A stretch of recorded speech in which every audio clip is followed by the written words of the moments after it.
Nebraska, January 1887.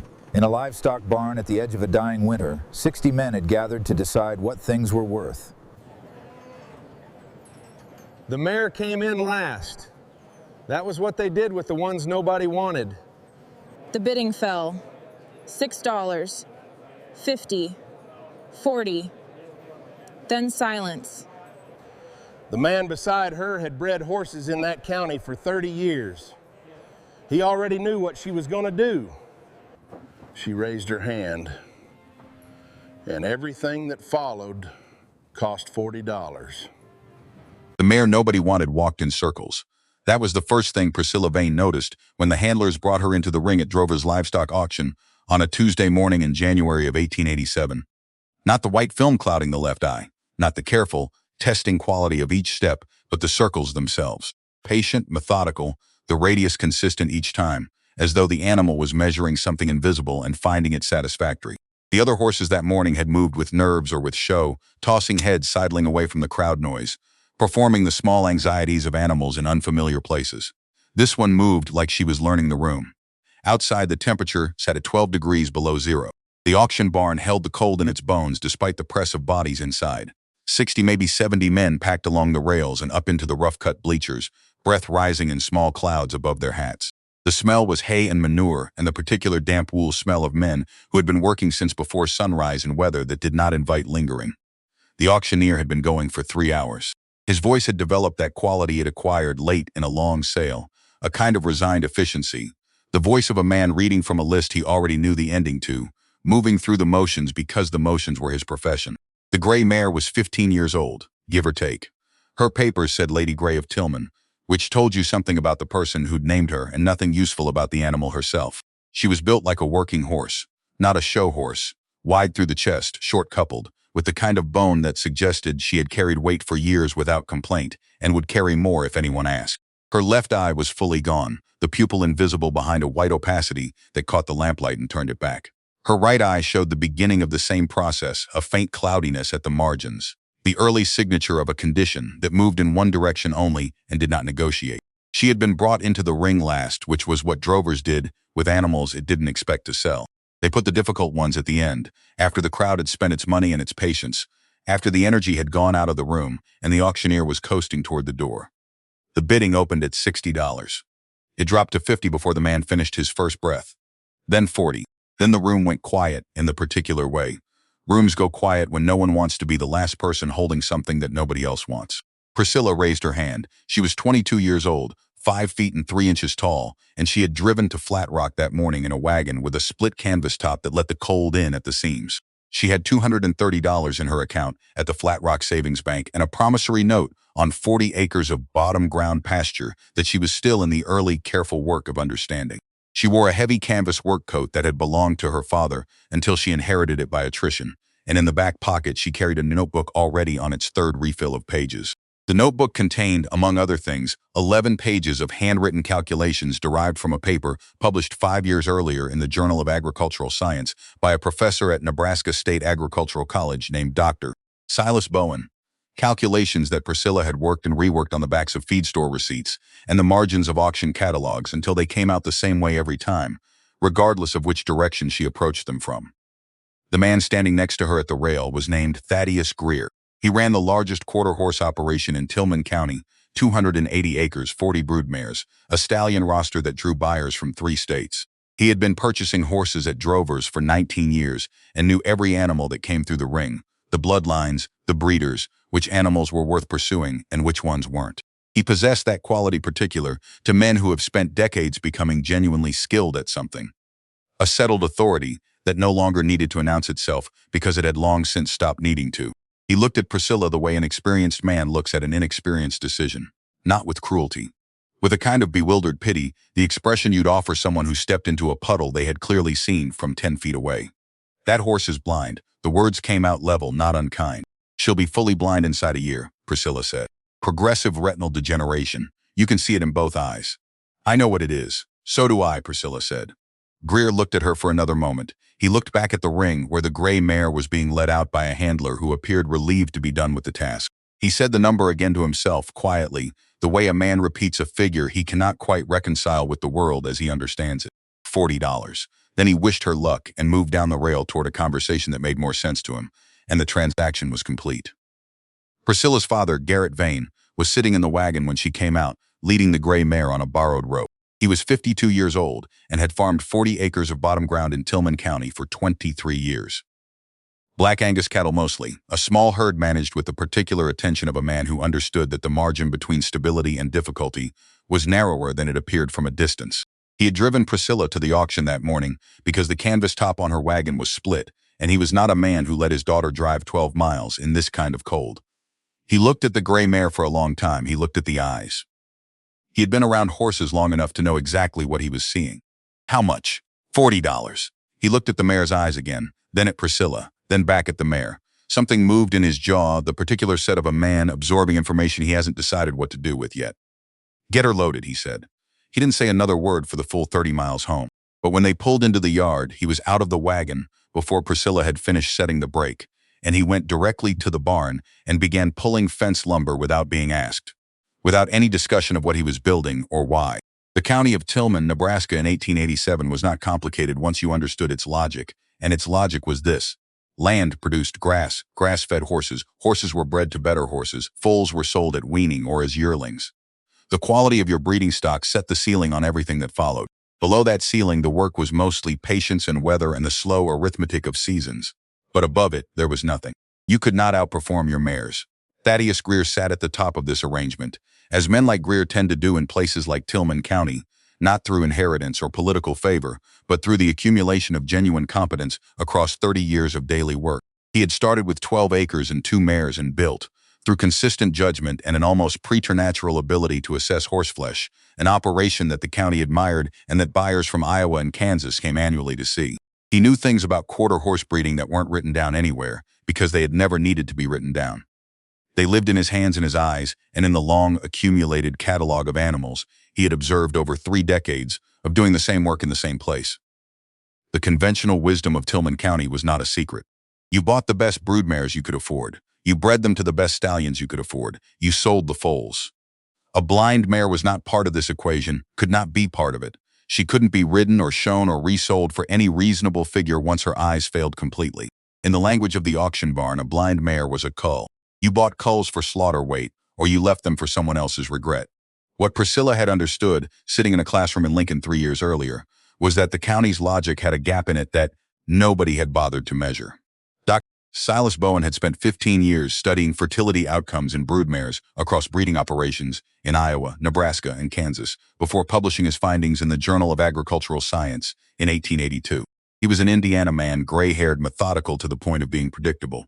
The kind of professor who stated conclusions the way a carpenter states load-bearing requirements, not as opinions but as facts about the physical world. His research had followed 340 mares across 12 operations over 6 years.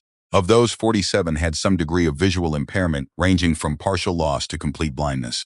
The numbers were these. Fully sighted mares averaged a 68% conception rate on first cover.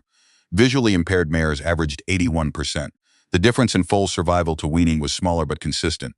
91% for sighted mares, 97% for impaired ones. Bowen's working theory held that mares removed from the visual stimulation and social hierarchy dynamics of a shared herd experienced measurably lower cortisol levels during breeding and gestation, which produced better reproductive outcomes across every metric he tracked. The impairment was in the eye, not in the uterus, not in the milk, not in any biological system that touched the foal's development or survival. The academic community found this mildly interesting. The horse-raising community found it essentially irrelevant, in the way that practical people tend to find research that doesn't fit the existing shape of things. Not wrong exactly, just untranslatable into action. Priscilla had read the paper 3 times, and then done the arithmetic on the back of a feed store receipt. In an operation running 20 broodmares, the difference between a 68 and an 81% conception rate meant roughly 2.5 additional foals per breeding season. At Nebraska quarter horse prices in 1887, a well-bred weanling selling for $400 to $1,200 depending on bloodlines and sire record. 2.5 additional foals represented somewhere between $1,000 and $3,000 in additional annual revenue. She had worked the calculation 6 different ways. It came out the same each time. Blind and near blind mares were available at auction barns across Nebraska for prices ranging from $20 to $150. They were priced as culls because that was what everyone understood them to be. Their reproductive performance, according to Bowen's data, was not the performance of culls. It was the performance of something considerably more valuable than culls. And the gap between those two valuations was what Priscilla had spent 11 notebook pages working out before she drove to Flat Rock in the cold. She named the gray mare Dusk, kept the name simple, and brought her home to the 40 acres of bottom pasture that were still technically the bank's more than hers. The paddock she built for Dusk was small and specific. Board fencing with the lower rails set closer to the ground than standard. The corners built without sharp angles, the geometry of a space designed to be navigated without sight. She positioned the water trough at a fixed distance from the northwest fence post, close enough that Dusk could find it from the corner without searching the whole perimeter. The salt block went 12 feet from the gate. She did not change any of it. Blind horses are not helpless. This was the first thing Priscilla understood from watching Dusk move through those opening days. Not the first thing she had read or been told, but the first thing she genuinely understood, the kind of comprehension that comes from watching a living thing solve a problem in real time with the tools it actually has. Dusk walked the paddock fence 17 times across the first 2 days. She stopped at each corner, dropped her head, tested the ground with her weight, moved to the next. By the end of the second day, she had the full perimeter. By the third day, she was moving at a trot, head up, ears working forward and back, with the focused attention of an animal that has acquired sufficient information and is now confident in it. She found the water trough without hesitation. She found the salt block. She stood one afternoon in the low January light at the center of the paddock and simply stood there, absolutely still, processing something with every sense remaining to her. Priscilla sat on the fence rail and watched and didn't reach for the notebook for a long time. The kitchen conversation happened on a Sunday evening in late March, 3 weeks after the auction, in the way that important conversations in farm families tend to happen, over food, without preamble, in a room that had absorbed enough serious talk to take one more without ceremony. Garrett sat at the head of the table. Mabel Vane stood at the stove. Mabel was 49, a woman who read more than most people in Tillman County knew, and who kept that fact to herself not from shame, but from the clear-eyed understanding of which things were worth the energy of explaining and which weren't. She had read Bowen's paper the week Priscilla brought it home. She had read it carefully, completely, and said nothing to anyone. Priscilla had her notebook open on the table beside her plate, which was a habit Garrett had never commented on, because to comment on it would have required acknowledging that it sometimes bothered him. And Garrett Vane did not acknowledge the things that bothered him, unless they were structural failures in farm equipment.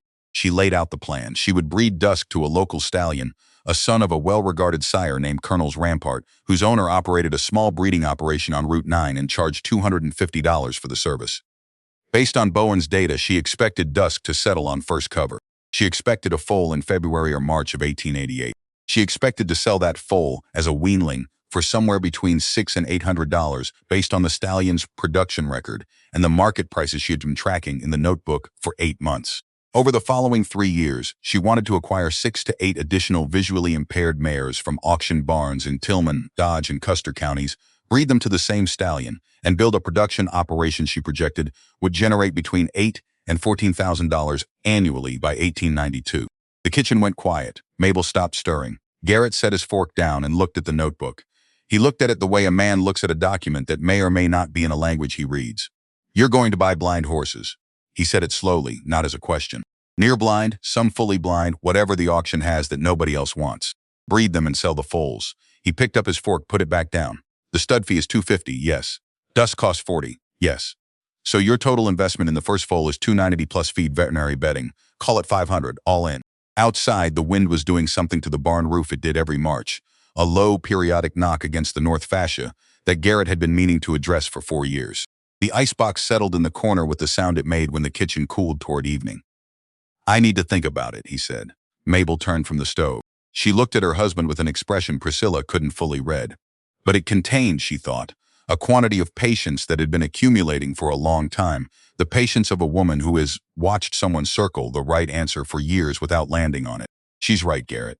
Mabel's voice was even, the voice she used for things she had already decided. "I read the paper." He looked at his wife. He looked at his daughter. He picked up his fork and ate his pot roast and did not say another word about horses that evening.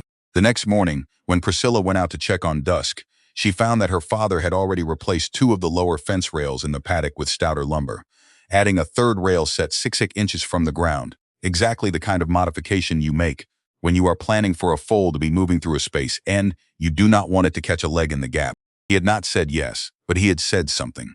Priscilla bred Dusk to the Colonel's Rampart son in the second week of April. The stallion's owner, a man named Hollis Webb, who had been producing quarter horses on Route 9 for 12 years, accepted the feat without editorial comment and arranged the breeding with the professional neutrality of a man who had encountered enough unusual requests to stop forming opinions about them. Dr. Floyd Cutter, large animal veterinary practice, 21 years in Tillman County, a compact man whose economical manner extended to his language as well as his motion, confirmed pregnancy by the end of June. Dusk had settled on first cover. Priscilla wrote the figure in the margin of that day's notebook page, 81%. She drew a small circle around it. Not in celebration. In the quiet, slightly reverent manner of someone acknowledging that a piece of mathematics has just demonstrated it was going to be true all along, regardless of whether anyone believed it.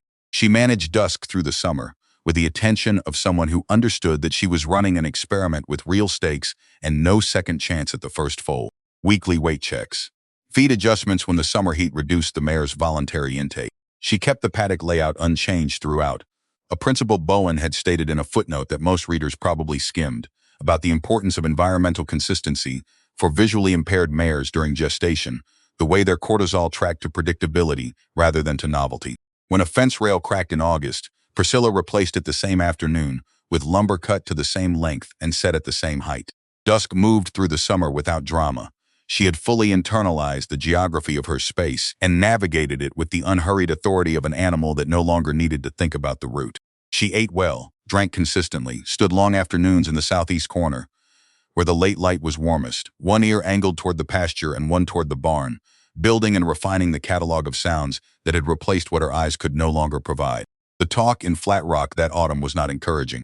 Orville Peck, who ran a modest breeding operation north of town and spent considerable time at Hennessy's Supply and Feed, where the horse people of Tillman County gathered to buy grain and confirm one another's existing conclusions, had apparently mentioned to someone that the vain girl was buying blind horses and breeding them. The sentence traveled the way such sentences travel in small counties, quickly, because it contained just enough strangeness to seem like entertainment. By November, when Priscilla walked into Hennessy's to purchase a 50-pound bag of senior mare feed, she could feel the shift in the quality of the greetings she received. A fraction warmer than usual, a degree more deliberate. The particular warmth that communities extend to people they expect to fail, the softening that happens in advance of a disappointment the room has already agreed to feel sorry about. She wrote that down too.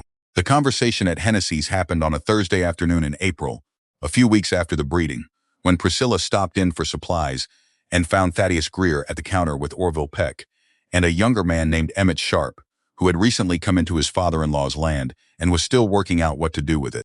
Greer saw her come in and acknowledged her the way he acknowledged everyone. Directly, without performance. "How's the blind mare doing?" The tone was genuine, the curiosity of an experienced man watching an inexperienced decision play itself out. "Well," Priscilla said. She set her list on the counter and began pulling bags from the shelf. "I bred her to the Colonel's Rampart son on Route 9 2 weeks ago." The three men exchanged a look. Something moved through Greer's expression that occupied the territory between amusement and concern. "You bred a blind mare." "Near blind," Priscilla said. "And yes, to what end?" "To sell the foal." The silence lasted about 2 seconds. Then Greer laughed, genuinely, not unkindly, the laugh of a man who encounters something that is, in his complete and well-earned understanding of the world, objectively funny. Peck smiled. Emmett Sharp looked at the floorboards with the expression of a man who has decided that the floor is safer than either side of this. "You're going to sell the foal," Greer said, "from a blind mare." "The foal won't be blind," Priscilla said, continuing to pull bags from the shelf. "Progressive retinal degeneration isn't heritable in quarter horses. The foal will be fully sighted." "I know it isn't heritable." An edge entered his voice, the particular sharpness of a man who does not enjoy being corrected on his own subject by someone he considers less qualified. "The foal isn't the problem. The problem is that mare is going to struggle to foal without her sight. She'll struggle to bond with it. She'll struggle to nurse it. You're going to end up with a dead foal or a rejected foal, and you'll have spent $250 on a stud fee for a $40 blind horse." A pause. No offense intended. There's research that suggests otherwise. What research? Nebraska State Agricultural College. Dr. Silas Bowen. Journal of Agricultural Science, 1882. 340 mares across 6 years. Visually impaired mares showed an 81% conception rate on first cover versus 68 for fully sighted mares. Foal survival to weaning was 97% versus 91. Greer looked at her for a moment. He looked at Peck. He looked back at Priscilla. A journal paper, he said. Yes, from 1882. Yes, you bred a $40 blind mare based on a journal paper from 1882. Near blind, Priscilla said, and yes. He shook his head with the slow deliberateness of a man who has decided that further argument costs more than it returns. I've been breeding horses for 30 years, he said. I have never had a blind mare produce a foal I could sell for anything worth the trouble. You're going to lose your stud fee and your time, and you'll learn something that would have cost you less to learn from someone who already learned it. He paused. But it's your money. It is, Priscilla said. She bought her feed, settled her account, and drove home. In the wagon, she wrote the conversation down word for word, as close as she could reconstruct it, the cold making her handwriting stiffer than usual. She wrote Greer's exact phrasing. She underlined the sentence about 30 years of experience. She underlined the sentence about losing her stud fee and her time. Then she turned to a fresh page, wrote the date, recorded Dusk's current weight and body condition score, noted the projected foaling window, and went back to work.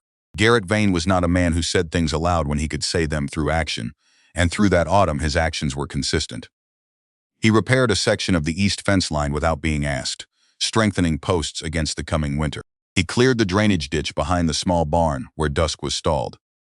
The work that protected the structure from spring moisture, the kind of maintenance that had to happen before the ground froze, and that Priscilla wouldn't have gotten to until it was already too late. When she calculated she needed 2 additional tons of alfalfa to carry Dusk through to foaling. The hay appeared in the barn before she had finished writing the figure in her notebook, and her father did not mention it and did not add it to any accounting between them. He did not say he believed in what she was doing. He paid for the hay. In Tillman County in 1887, those two things occupied the same space. Dusk moved through the final months of her pregnancy with the deliberate, unhurried quality of an animal that had learned not to rush what it couldn't see. She was more vocal than she had been in summer, low, conversational sounds directed not at anything specific but at the world in general, a continuous audit of her surroundings conducted in the register below alarm.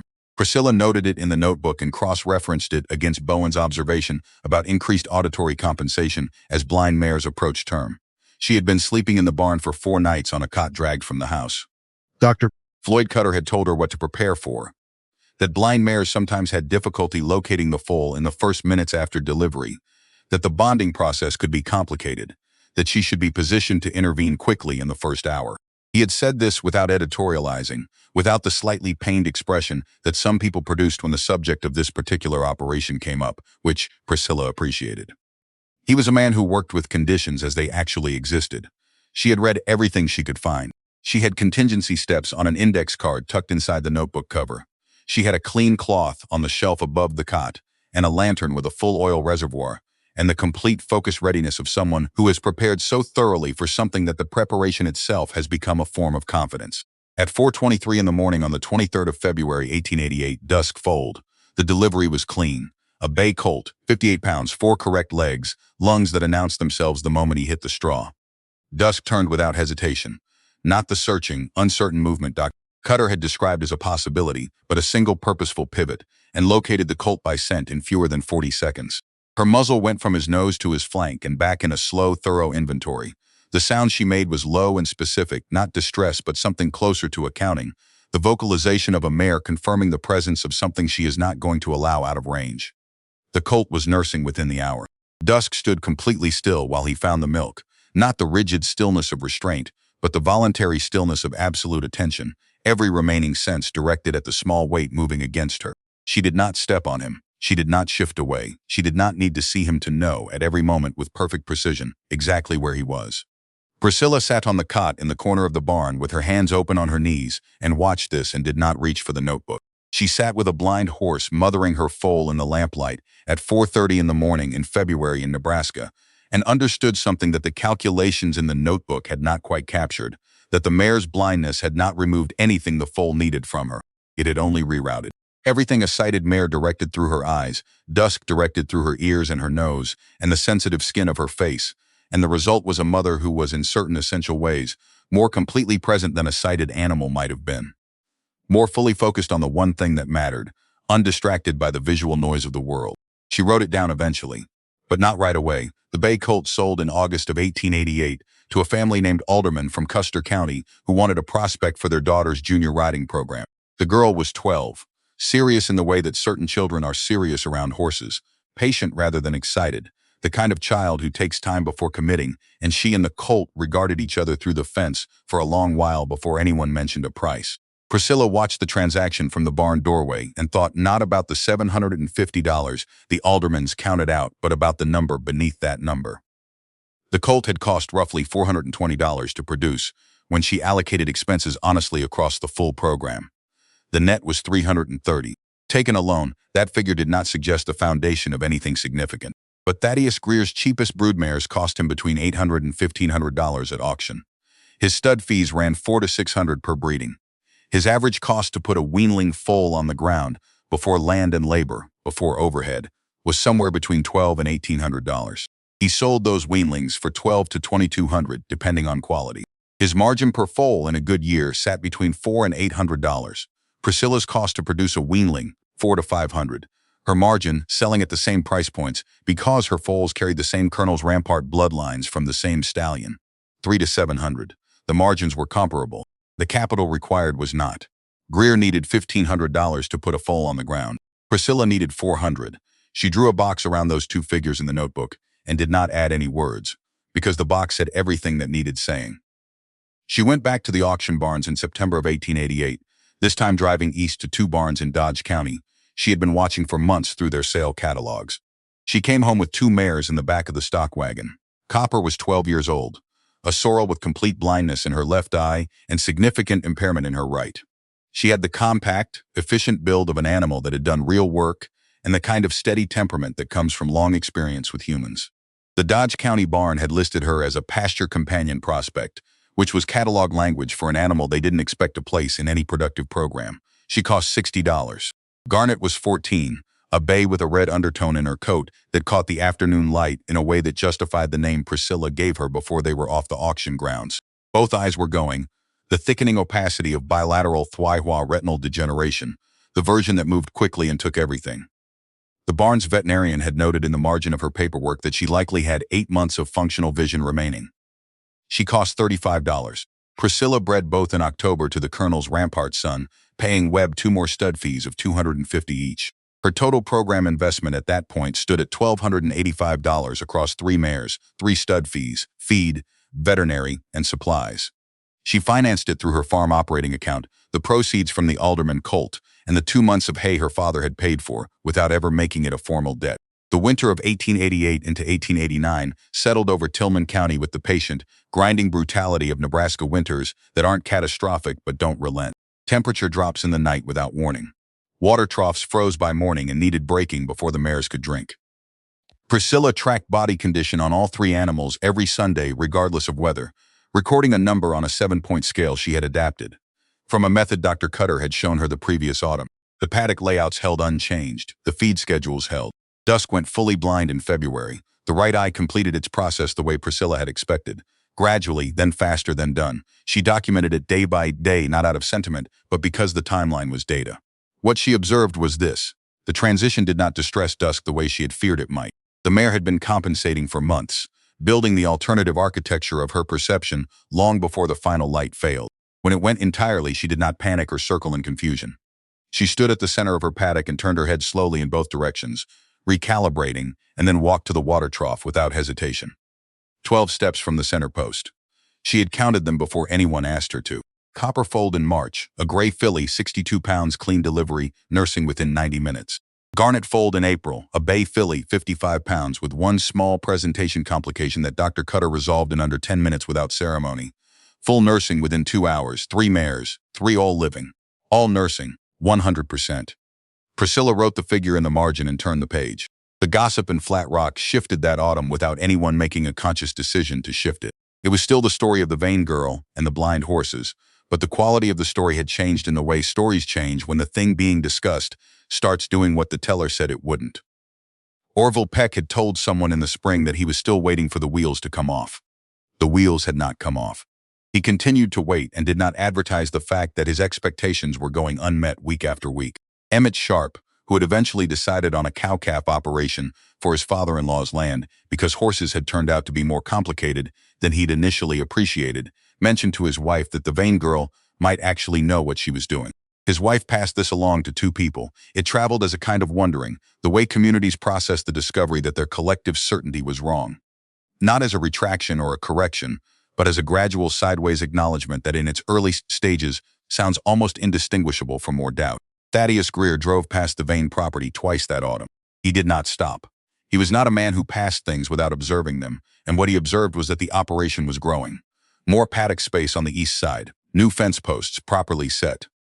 3 mares moving through their enclosures with the careful, deliberate quality of animals, navigating by means other than sight. 2 foals in the south pasture, correct in their movement, good through the bone. He drove on both times. He said nothing at Hennessy's on either of the following Thursdays, which was itself a statement, because Thaddeus Greer had opinions about everything that moved in Tillman County, and those opinions reliably arrived at Hennessy's on Thursdays, whether anyone had asked for them or not. The drought arrived in the summer of 1889, the way drought arrives on the plains. Not with a single declaring event, but through the slow accumulation of dry weeks, that each seemed like they might break and none of them do. June came short on rain. July was shorter. By August, the pasture grass was going yellow at the roots, the creek was running half its usual depth, and the county had entered the economic atmosphere of a drought year, where expenses climb and patience compresses, and the decisions people had been putting off become suddenly urgent. Hay prices climbed. Some operations reduced their breeding programs for the fall. Others sold animals they couldn't afford to carry through winter at whatever prices a market full of similar decisions would give them, which in a drought year was considerably less than any other year. The drover's October sale was full of horses. Priscilla went. She had $340 available in her operating account, and she spent $110 of it on 3 mares. The first was a gray, fully sightless in both eyes, 12 years old, with the calm, methodical movement of an animal that had been blind long enough to have entirely stopped grieving it. $45. The second was a bay with complete loss in the right eye and advancing impairment in the left, notated in the barn's records with a single word that meant nothing medical and everything commercial. Cull. $30. The third was a small sorrel, older, with end-stage bilateral degeneration that left her functionally blind now and would leave her completely so within weeks. $35. $110 total. Priscilla loaded them into the stock wagon and drove home with 7 mares total in her operation, all visually impaired, total acquisition cost across the entire band somewhere under $600. The drought pressed through September. She reduced hay rations 15% across the board, adjusted grain upward to compensate for the lower quality forage, and spent 3 consecutive Sundays in October fortifying the water system, a new line to the east paddocks, a gravity tank constructed from salvaged lumber, and an old cistern her father had stopped using. Garrett came on the second Sunday without being invited and worked alongside her through the afternoon and stayed for supper before driving back to his own place, and the 7 hours passed without either of them discussing what they were doing or offering any commentary on it. She bred all 3 new mares in October, and her total program investment now encompassed numbers she preferred to calculate in aggregate because individual line items, examined one by one, had a way of feeling heavier than the whole. The bad night came in December. She had been monitoring Dusk for 3 weeks. Following a respiratory condition Dr. Cutter had flagged as mild but worth watching in a mare this far along in a second pregnancy. He had delivered the assessment in his economical way. 2 qualifications, 1 conclusion, no dramatization, and Priscilla had written it down and kept watching. December 14th. She was in the barn because Dusk's breathing had changed in the evening check in a way she could not quantify precisely but could not dismiss. Something fractionally heavier in the rhythm. She sat on the cot with the lantern low and listened to the barn, the mares shifting in their stalls, the regular knock of Garnet's hoof against the stall post, the wind finding gaps in the north wall, something moving in the tree line east of the property. She sat with her hands open on her knees and let the question she had been keeping at arm's length come to its full size in the room. What if Greer was right? Not about the science. The science had held. Every conception rate, every foaling outcome, every figure she had logged in the observations section of the notebook tracked within the parameters Bowen had described. Some of them exceeding those parameters. That wasn't the question. The question was older and harder and did not respond to data. What if 30 years of presence in this specific county, with these specific animals, across enough seasons that the seasons themselves had become a form of instruction? What if that accumulated something that a paper written in a laboratory in Lincoln had not measured and could not measure? What if knowledge of the kind Greer possessed was not supplemented by data but replaced by it, and she had made the mistake of thinking supplementation was what she was doing? She let the question be there without arguing with it. Then she thought about 7 mares in their stalls and 5 stud fees already paid. and the hay her father had purchased without comment, and 40 acres, with a note on them that had no interest in philosophical uncertainty. She thought about the box drawn around 2 numbers in the notebook. Doubt had its uses, but timing in farming was not a secondary consideration, and the timing was wrong. She stayed in the barn until 6. Dusk's breathing steadied by 4 and was normal by the time the winter light began coming through the east window. Dr. Cutter came 2 days later, confirmed mild irritation with no systemic involvement, and recommended an additional bedding layer and closer attention to stall humidity. She had both in place before he reached the end of the drive. The spring of 1890 came early and stayed dry, which after the drought of 89 felt less like weather and more like a continuation of the same argument. But the mares were well managed, and the 6 confirmed pregnancies moved through the winter with the steadiness of processes that have been given what they need. 6 mares settled. 1, the old sorrel, the smallest of the 3 drovers' purchases, had not, 86% on first cover. Bowen had predicted 81. The miss was not a failure of the theory. It was variation, which is what honest data always contains. The 6 foals came between February and April. All 6 delivered without significant complication. All 6 nursed within 2 hours. All 6 were alive at weaning. The best of the group was Garnet's, a bay colt with a wide blaze and a quality of settled confidence in his movement that made him seem older than he was, a horse that looked at the world as though the world were the less impressive of the 2 parties involved. Priscilla watched him in the pasture and understood, without writing it down, that this was the animal that would determine what the market thought of her program. He sold in September for $1,100 to a man from Lincoln who had driven specifically to Flat Rock because he had heard about the foal from someone who had heard from someone at a Dodge County sale barn. The price was the highest she had received, and she recorded it in the notebook in the same handwriting she used for everything. The other 5 foals sold between $600 and $850. Total foal revenue for 1890, $5,340. Total program costs, $2,260. Net, just over $3,000, from 7 mares that had cost her, in total acquisition, less than $600 to assemble, the county noticed.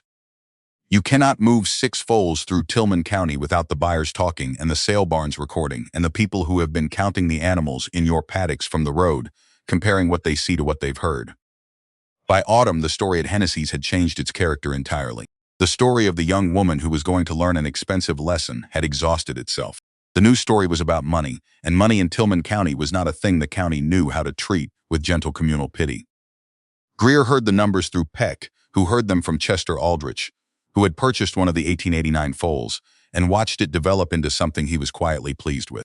Greer did not come to Hennessy's on the Thursday after the last foal sold. When he returned the following week, he told Peck he still expected the operation to encounter its limits. Peck said he understood and looked at the counter and left it there.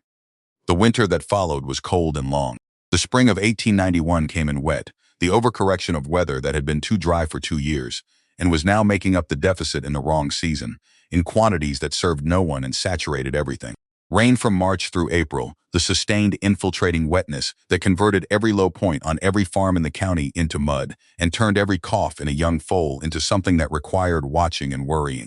Respiratory illness moved through the foal population the way it moved through foal populations in wet springs, selectively, finding the weakest ones, worrying the rest. Greer lost 2 foals out of 11. He accounted for these losses at Hennessy's with the matter-of-fact tone of a man who has been farming long enough to know that some years extract a payment regardless of what you do, and the only response is to absorb it.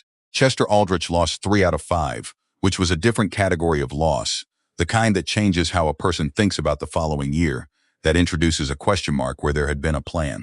Orville Peck lost 1. Priscilla lost none. 9 mares had come into that spring confirmed pregnant. 1 had failed to settle in the fall, the old sorrel, consistent in her refusal, and a decision about her was already made.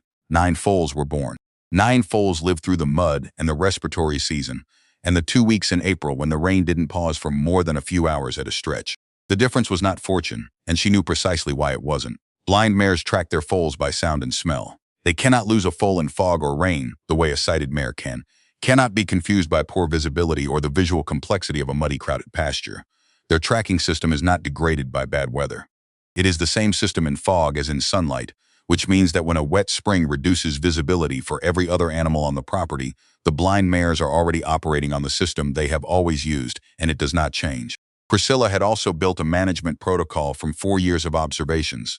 Blind mares and their newborns stayed in covered stalls during the worst weather, not because shelter was good management for every foal, but because she had watched, over 4 years of detailed daily notes, how these specific animals tracked their offspring and how their attention intensified rather than scattered under conditions that challenged their remaining senses. In fog and rain, a blind mare did not become less attentive. She became more. 9 foals, 9 alive. The wet spring took 2 of Greer's and none of Priscilla's. By May, that number was moving through Tillman County with a particular velocity of information that confirms what people have been privately beginning to think, but haven't yet said in public.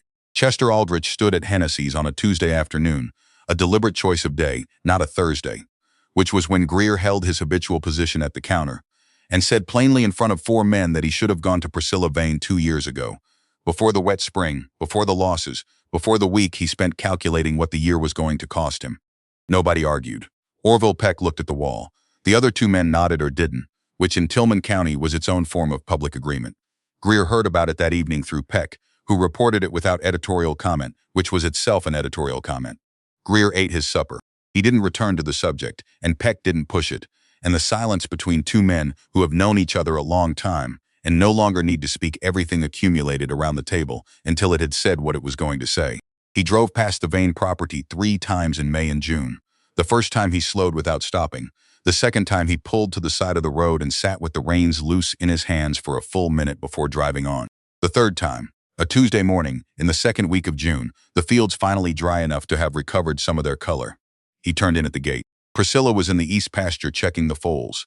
She saw the rig while it was still 100 yards out and knew it by the particular bay Greer drove and by the way the man sat, upright, taking up his exact allotment of space and no more, economical in all things including posture. She walked back to the barn lot and waited. He climbed down from the rig, 58 years old, and he carried that morning the look of a man who had been working on something internal that had resisted resolution for longer than he'd expected. He looked at the foals in the east pasture. He looked at the mares in their paddocks, their careful, deliberate, unhurried movement. He looked at the fence configurations, the low rails, the consistent geometry, the water troughs positioned at specific measured intervals from the corner posts so that an animal navigating by step count could locate what it needed. He looked at the whole of it in silence. I owe you an acknowledgement, not an apology. An acknowledgement. Priscilla registered the distinction as intentional because Greer was a man who used words precisely when he used them at all. You said I was going to lose my stud fee and my time and learn something that would have cost me less to learn from someone who already learned it. Her voice was the same voice she had used at Hennessy's in April of 1887. Level. Not unkind. I know what I said. I wrote it down. He looked at her. I figured you had. Dusk was in the nearest paddock, fully blind for more than a year now, her gray coat gone nearly white with age, and the particular wash of a coat that has been carefully maintained. Her filly from that spring stood at the far end of the paddock investigating a fence post, with the absorbed curiosity of a young horse, discovering that the world is made of things worth examining. Dusk stood at the paddock center with her head up and both ears moving independently, tracking the filly through sound with the unhurried, complete attention of an animal that has long since made peace with the system it uses. Greer watched the mare and the filly for a moment without speaking. Something passed through his expression that wasn't sentimentality, or wasn't only sentimentality, the specific look of a man who has spent a long career watching horses and has just recognized something he hadn't expected to recognize. How are you doing it? The words came out as statement rather than question, a man thinking aloud towards something he wanted an actual answer to. Dr. Silas Bowen, Nebraska State Agricultural College, Lincoln, 1882. She let the citation stand for a moment. 340 mares, 6 years, 30 years of experience is worth something. It's worth more when you put data next to it. The filly at the far end of the paddock made a sound, the high, sharp inquiry of a young horse testing its own voice, and Dusk pivoted toward it immediately, a fluid movement, and answered with the low, specific sound that meant she knew exactly where the filly was, and the filly should know that she did. The exchange lasted 4 seconds, then both animals returned to what they had been doing. Greer watched all of this and said nothing. I have 2 mares, he said finally, both going blind. I was going to bring them to drovers in the fall. I know, I heard. I'm reconsidering that. That would be my advice, Priscilla said without emphasis. The way you say something that has already been established as true. Breed them this fall. Give them paddocks they can learn and then leave the layouts alone after they've mapped them. Use a stallion with a performance record, not just a pedigree, and read the paper. I'll read it. He stood there another moment looking at the farm, the careful architecture of a place designed around the capacities of animals everyone else had written off. You need anything? I'm all right. He nodded once, climbed back into the rig, and drove down the county road. Priscilla watched until the dust settled. Then she took out the notebook and wrote the date in 3 lines. TG came by. Acknowledged. We'll read the paper. She put the notebook away and went to check on the foals. What followed over the next 4 years did not look like vindication in any theatrical sense. It looked like seasons, which is what it was. The accumulation moved in one direction. Priscilla expanded the broodmare band to 17 animals by the fall of 1892. All 17 were visually impaired. All had come from the cull pens and end-of-sale positions at auction barns in Tillman, Dodge, and Custer counties. The total acquisition cost across the entire band, 17 mares, every one of them purchased from the position reserved for animals nobody wanted, was $1,100. She knew the figure precisely because she tracked everything precisely. Average acquisition cost per mare, $63. Average foal revenue per mare per year, $940. Average cost to produce a foal, $410. Average net per mare per year, $530, 17 mares. $9,010 per year net from a band that had cost $1,100 to assemble. Greer bred his 2 near-blind mares that fall, following the principles Priscilla had laid out at the gate in June. The paddock geometry, the fixed reference points, the stallion, with the performance record over the name. He used a Dodge County horse she didn't know. He did not contact her again after his visit. She learned the outcome the way she learned most things about Greer. Through the relay of county talk, 3 conversations removed, arriving with the slightly softened quality of information that has passed through several tellings. Both mares settled on first cover. Both foaled in the spring of 1892. Both foals lived. He told Peck, who told Aldrich, who mentioned it to the drover's barn manager, who said something about it to a hay supplier Priscilla shared, who mentioned it on a Tuesday morning while they both waited for a delivery to be unloaded. He relayed it without particular emphasis, the way you relay weather. She thanked him and went home and wrote it in the notebook. She paid off the promissory note on the 40 acres in the spring of 1893, 4 years ahead of the original schedule. Gerald Stout at the Flat Rock Savings Bank, who had processed the original loan application with the careful neutrality of a man who has trained himself not to express opinions about risk documents, counted the payment twice before writing the notation in the ledger with a deliberateness that suggested he was aware this was a transaction he was going to remember. Priscilla drove home with the paid note in her coat pocket and 60 acres of adjacent land already identified, already priced, already agreed upon in principle with the neighbor who was retiring from it. She had been watching that parcel for 8 months. She knew its drainage, its creek-bottom soil, its fence condition, and the costs implied by that condition. She had calculated what it would add to the operation in paddock capacity and foaling management space.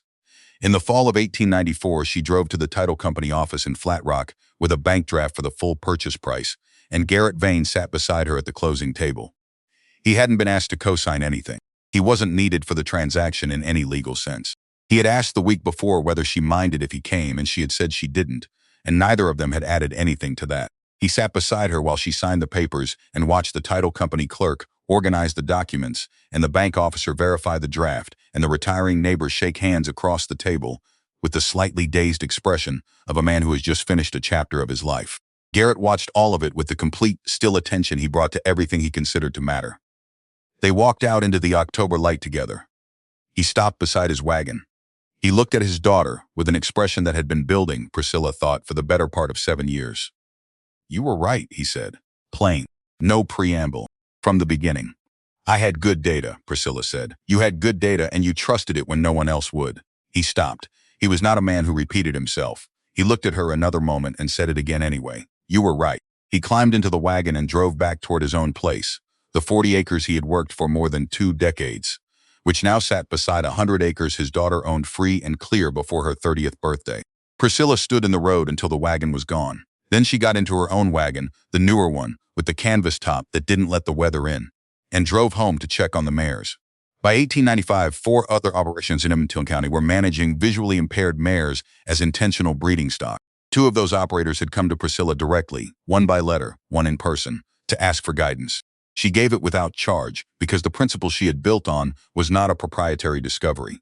It had been available in a published journal since 1882 to anyone with access to a library and the willingness to read it with genuine attention. The information had always been there. The willingness to act on it, when everyone in the room was advising against it, had not. One of the men who came was named Hosea Pruett, 61 years old, who had been raising horses northwest of Flat Rock for 35 years. He sat across from her at the kitchen table with his hat in his hands and said, without apparent difficulty, that he had been wrong about what a blind mare was worth and that he would like to understand what she understood. Priscilla made coffee and talked for 2 hours. She showed him the observations section of the notebook. Not the financial columns, which were her own business, but the 8 years of specific daily data about how these animals moved and foaled and mothered and adapted. Hosea read slowly, turning pages with the care of a man handling something that belongs to someone else. When he finished, he sat back and looked at the table for a moment. "I've been leaving money in the coal pen for 35 years. He said it without self-pity, the way you say a thing that is simply true and costs something to say. Priscilla wrote it down afterward because it was more honest than most of what people said out loud. The invitation from the Nebraska Agricultural Extension Services arrived in the spring of 1896, a letter on cream paper, signed by the county extension agent, asking whether Miss Vane would be willing to present her breeding program at the annual farm management meeting, scheduled for the second Thursday in May.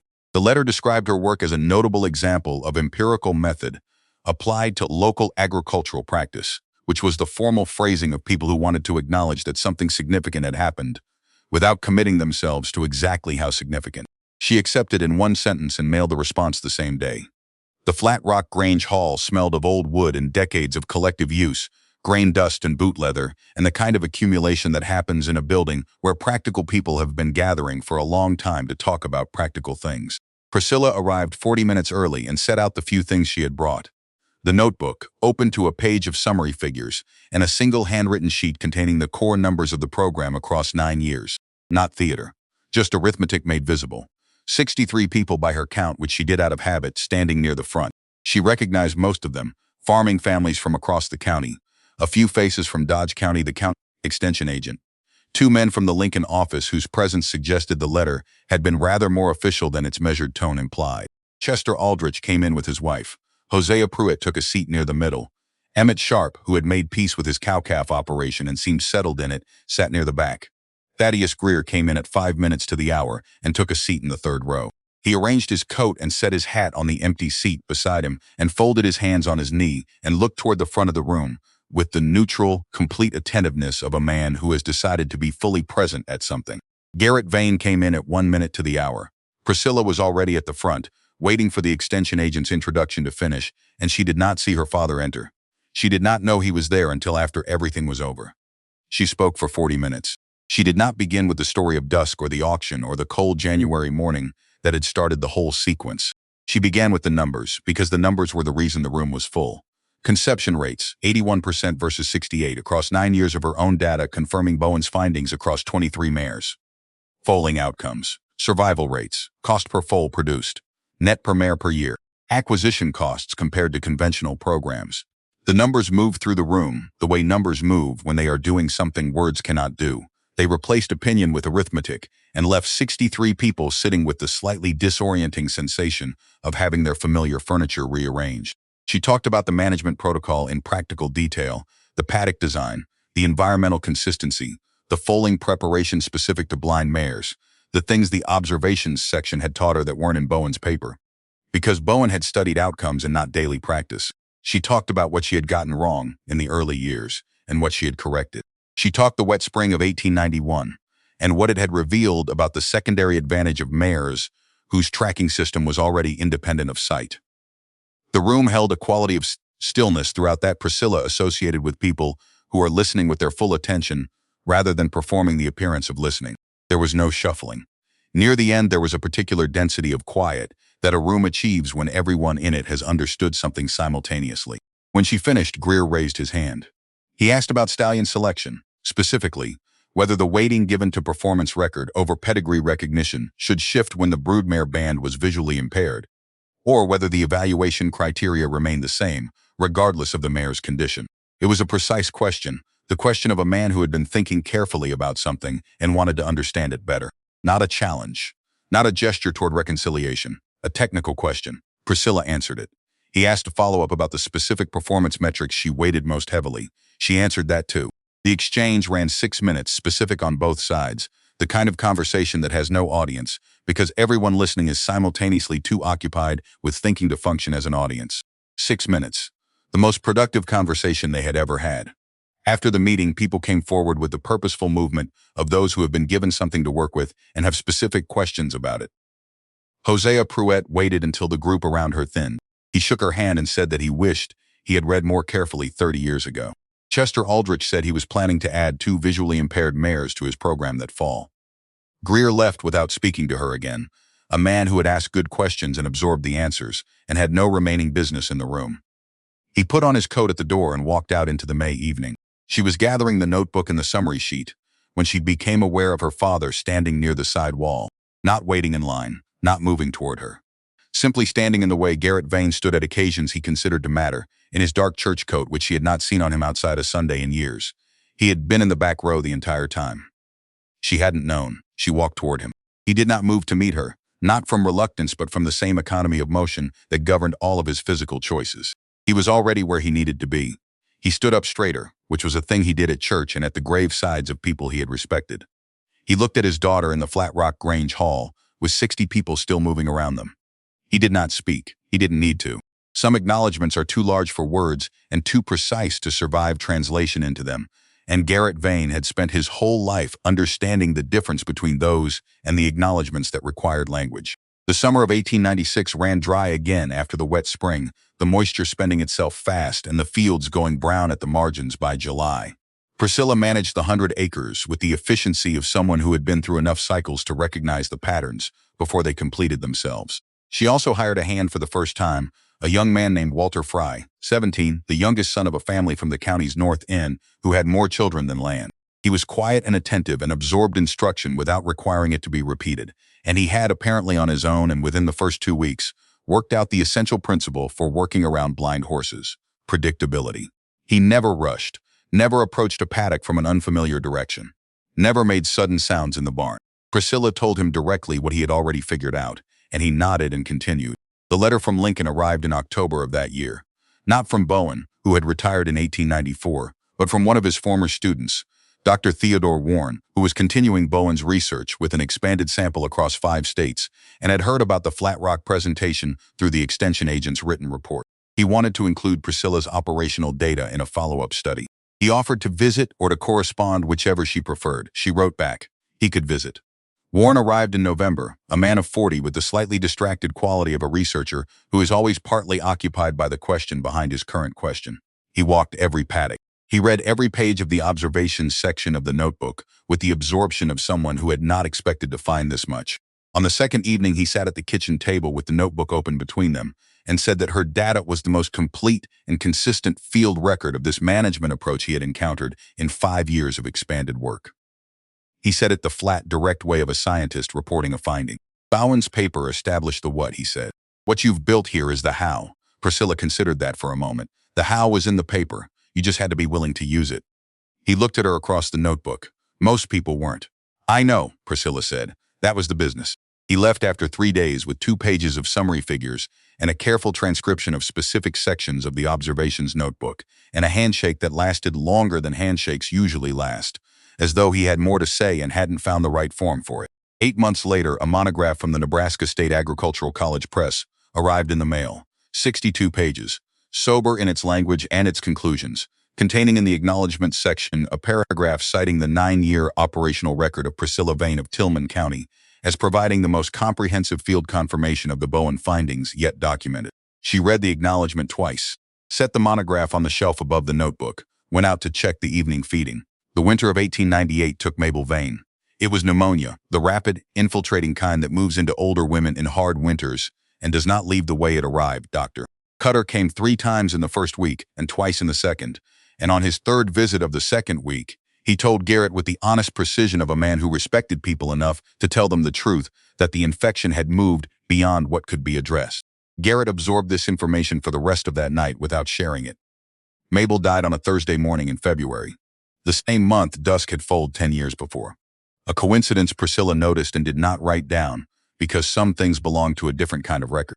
The funeral was held at the Flat Rock Church on a Saturday, with the ground frozen too hard for easy digging, which meant a delayed burial and the particular suspended quality of a grief that has not yet been given its final form. Priscilla stood beside her father through the service with her hands at her sides. Garrett stood in the way Garrett always stood. Straight, contained, occupying exactly his own space. But the stillness had a different weight than his ordinary stillness. Something behind it that wasn't there before. He did not speak at the service. The people who had known Mabel for 20 years understood what the room had lost. The people who hadn't known her well enough to understand were told adequately by the quality of her husband's attention to the empty air in front of him. After the gathering dispersed, when the food the neighboring women had brought was covered and set aside, Priscilla stayed. She washed dishes while her father sat at the kitchen table, the table where the notebook had been open on so many evenings, where Mabel had turned from the stove and said, "She's right.